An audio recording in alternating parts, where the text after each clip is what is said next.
Assalamualaikum warahmatullahi wabarakatuh. Bang Jen di sini. Di video kali ini saya akan membagikan tutorial cara menonaktifkan atau mematikan koreksi teks otomatis di keyboard HP Realme P4X. Tapi sebelum kita ke tutorialnya, bagi teman-teman yang belum subscribe, silahkan tekan tombol subscribe dan jangan lupa untuk menyalakan tombol lonceng agar mendapatkan pemberitahuan tentang konten menarik lainnya dari channel ini. Oke, tanpa berlama-lama langsung saja kita ke tutorialnya. Untuk mematikan koreksi teks otomatis di keyboard HP Realme P4X, caranya kita munculkan terlebih dahulu keyboard di HP Realme P4X, teman-teman. Seperti ini.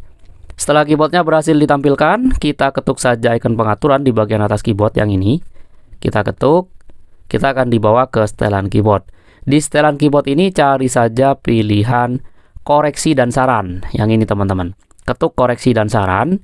Selanjutnya di koreksi dan saran, di yang paling atas ada pilihan koreksi otomatis. Nah, untuk mematikan koreksi otomatis, kita tinggal matikan tombol ini.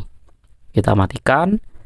Setelah itu tinggal kembali. Maka untuk selanjutnya, saat kita mengetik di keyboard HP Realme P4X, kita tidak akan lagi dikoreksi secara otomatis, sehingga typo atau kesalahan mengetik akan lebih diminimalisir, teman-teman. Oke, seperti itu ya cara matikan koreksi teks otomatis di keyboard HP Realme P4X. Semoga bermanfaat, kurang lebihnya saya mohon maaf. Wassalamualaikum warahmatullahi wabarakatuh.